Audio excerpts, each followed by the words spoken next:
ಅದು ಹಳ್ಳಿಯ ಕಡುಕತ್ತಲೆಯ ರಾತ್ರಿ. ರಾಜು ಮತ್ತು ಕಾವ್ಯ ನಗರದ ಗದ್ದಲದಿಂದ ದೂರವಿರಲು ಈ ಹಳೆಯ ಬಂಗಲೆಯನ್ನು ತುಂಬ ಕಡಿಮೆ ಬೆಲೆಗೆ ಖರೀದಿ ಮಾಡಿದ್ದರು. ಆದರೆ ಈ ಬಂಗಲೆಯ ಒಳಗೆ ವರ್ಷಗಳಿಂದ ಅಡಗಿರುವ ಆ ಭಯಾನಕ ರಹಸ್ಯ ಅವರ ಗಮನಕ್ಕೆ ಬಂದಿರಲಿಲ್ಲ.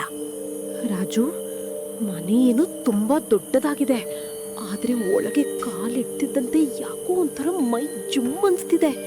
ಇಡೀ ಜಾಗ ತುಂಬಾ ಒಂಟಿ ಅನ್ಸ್ತಿದೆ ಕಣೋ. ಹೇ ಕಾವ್ಯ, ಇಷ್ಟು ದೊಡ್ಡ ಬಂಗ್ಲೆ ನಮಗೆ ಎಷ್ಟು ಕಮ್ಮಿ ರೇಟ್ಗೆ ಸಿಕ್ತು ನೋಡು. ಸುಮ್ಮನೆ ಜಾಸ್ತಿ ಯೋಚನೆ ಮಾಡಿ ಹೆದರಬೇಡ.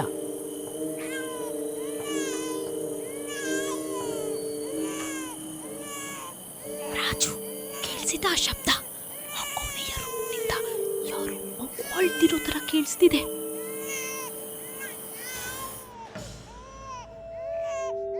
ರಾಜು ಧೈರ್ಯ ಮಾಡಿ ಆ ರೂಮ್ನ ಬೀಗವನ್ನ ಮುರಿದು ಬಾಗಿಲು ತೆರೆದನು. ಆದರೆ ಬಾಗಿಲು ತೆರೆಯುತ್ತಿದ್ದಂತೆ ಆ ಮಗುವಿನ ಅಳುವ ಶಬ್ದ ಇದ್ದಕ್ಕಿದ್ದಂತೆ ಪೂರ್ತಿಯಾಗಿ ನಿಂತು ಹೋಯಿತು. ರಾಜು ರೂಮ್ ಒಳಗೆ ಟಾರ್ಚ್ ಬೆಳಕು ಬಿಡ್ತಾನೆ. ರೂಮ್ ಮಧ್ಯದಲ್ಲಿ ಬರೀ ಒಂದು ಹಳೆಯ ಮರದ ತೊಟ್ಟಿಲು ಇರುತ್ತದೆ. ಆದರೆ ಅದರಲ್ಲಿ ಯಾವುದೇ ಮಗು ಇರುವುದಿಲ್ಲ. ಆದರೂ ಆ ತೊಟ್ಟಿಲು ತನ್ನಷ್ಟಕ್ಕೆ ತಾನೇ ನಿಧಾನವಾಗಿ ತೂಗುತ್ತಿರುತ್ತದೆ. ಕಾವ್ಯ, ಇಲ್ಲಿ ಯಾರೂ ಇಲ್ಲ. ಬರೀ ಒಂದು ಹಳೆ ತೊಟ್ಟಿಲಿದೆ.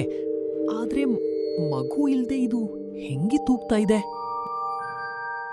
ರಾಜು, ಬೇಡ ಪ್ಲೀಸ್, ಬಾಗ್ಲು ಮುಚ್ಚು, ನಾವಿಲ್ಲಿಂದ ಹೊರಟೋಗೋಣ ಬಾ.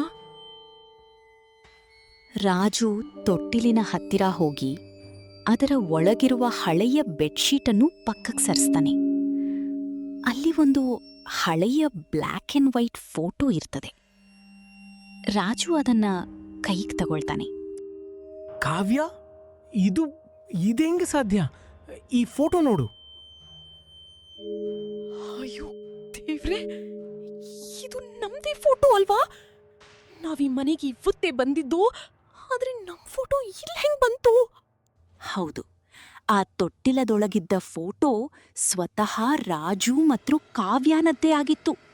ಅದರ ಹಿಂಭಾಗದಲ್ಲಿ ರಕ್ತದಲ್ಲಿ ಬರೆಯಲಾಗಿತ್ತು, ವೆಲ್ಕಮ್ ಹೋಮ್.